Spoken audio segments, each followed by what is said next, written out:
chegando, afinal, às travessias do Teiglin, ela passou para o outro lado, em busca do abrigo das enormes árvores de Bretil, pois sentia medo e lhe parecia que aquela escura fugida estava novamente a alcançá-la. No entanto, era uma tremenda tempestade de trovões que vinha subindo do sul. Aterrorizada, ela se jogou sobre o monte de Aldenelet, tampando os ouvidos por causa dos trovões, mas a chuva a açoitou e a deixou encharcada. E ela ficou ali como um animal moribundo. Ali Tudambara encontrou quando foi às travessias do Teiglin, tendo ouvido rumores de que Oryx andava por perto. Vendo ao clarão de um raio que parecia ser o corpo de uma jovem morta, deitado sobre o túmulo de Finduilas, ele ficou profundamente impressionado. Mal os homens dos bosques a ergueram, Tudambara envolveu em seu manto, e eles a levaram a um abrigo próximo, onde a aqueceram e lhe deram alimento. Assim que viu Tudambar, ela se consolou, pois teve a impressão de ter afinal encontrado algo que havia procurado em sua escuridão, e dele não queria se separar. Contudo, quando ele lhe fez perguntas sobre seu nome, sua família e seu infortúnio, ela ficou perturbada como uma criança que percebe que se exige algo dela mas não consegue entender o que possa ser e chorou.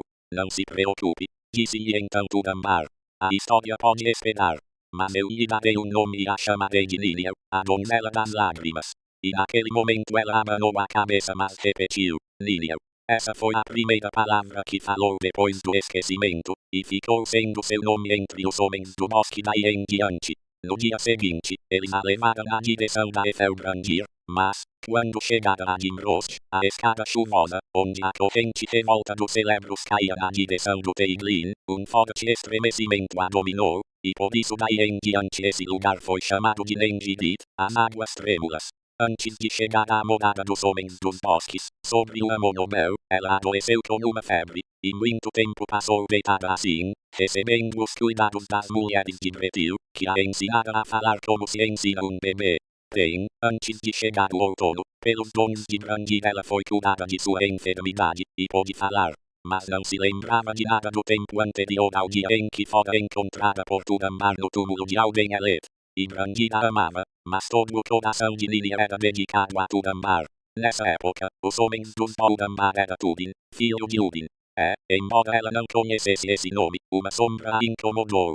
Mas quando se passaram 3 anos do saquear do trono, Tudambar pediu novamente a mão de Lilia e jurou que agora se casaria com ela ou voltaria a guerrear nos ermos. E Lilia o aceitou com alegria. O casamento foi no solstício de verão, e os homens dos bosques de Bretil fizeram uma grande festa. Antes do final daquele ano, porém, Glaudung mandou Oryx do seu domínio atacar em Bretil. E Tudambar ficou sentado em casa, sem realizar façanhas, pois havia prometido a Lilia que só iria guerrear se suas casas fossem atacadas. No entanto, os homens dos bosques foram derrotados, e Dorlan o censurou por não auxiliar o povo que havia adotado como sua própria gente. Então, Tudambar se levantou e brandiu novamente sua espada negra. Reuniu grande contingente de homens de Bretil, e eles derrotaram totalmente os Oryx. Glaudung, porém, teve notícias de que o Espada Negra estava em Bretil, e refletiu sobre o que ouvira, planejando novas perversidades. Na primavera do ano seguinte, Lilia concebeu e ficou triste e abatida. Ao mesmo tempo, chegaram a Ethelbrandir os primeiros rumores de que Glaudung saíra de Nargothrond. Tudambar então enviou batedores a grande distância, pois agora ele dava ordens a seu bel prazer, e poucos obedeciam a Brandir. À medida que o verão se aproximava, Glaudung chegou às fronteiras de Bretil e descansou perto da margem ocidental do Teiglin. Houve então grande medo entre o povo dos bosques, pois agora estava claro que o grande lagarto os atacaria e devastaria sua terra, em vez de apenas passar por lá, de volta a Angband, como esperavam.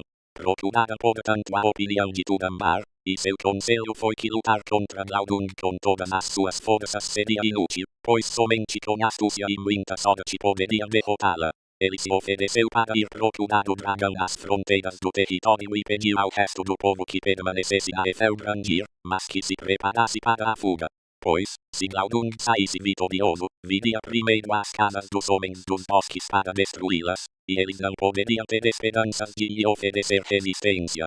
Porém, se conseguissem se espalhar bastante, muitos poderiam escapar, já que Glaudung não se instalaria em Bretil, mas logo voltaria para Nargothrond.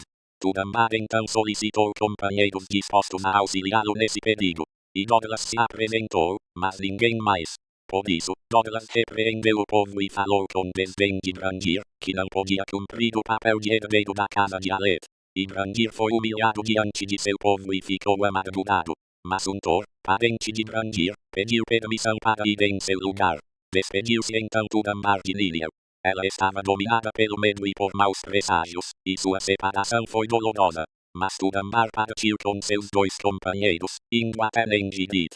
Liliel, então, não conseguindo suportar seu medo e sem se dispor a esperar a Efer notícias do destino de Tudambar, partiu atrás dele, e uma grande multidão a acompanhou. Diante disso, Brandir encheu-se ainda mais de pavor e procurou dissuadir dessa imprudência Liliel e as pessoas que se dispunham a acompanhá-la, mas ninguém lhe deu ouvidos. Ele portanto renegou sua posição de senhor, renegou toda a estreita que uma corça em fuga poderia transpor com um salto, quer outro ruído, e Glaudung dormia. Contudo, antes do meio da noite o dragão despertou com grande barulho e jatos de fogo, jogou sua parte dianteira para o outro lado do abismo e começou a arrastar o resto do corpo. Atrás dela, Tudambar e Untor foram quase derrubados pelo calor e pelo mau cheiro, enquanto procurava às pressas um meio de subir e atacar Glaudung. E Untor foi morto por uma enorme pedra deslocada no alto pela passagem do dragão que o atingiu na cabeça, jogando-o no rio. Esse foi o fim daquele que da casa de Alet não foi o menos valente. Tudambar então reuniu toda a sua vontade e coragem e escalou o penhasco sozinho, chegando abaixo do dragão.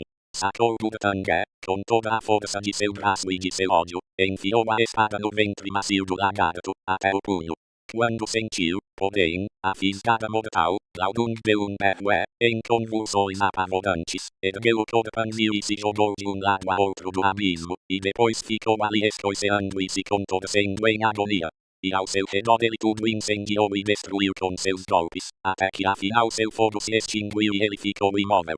Ora, Durtang havia sido a Tudambar durante a agonia de Glaudung, enfiada como estava no ventre do dragão.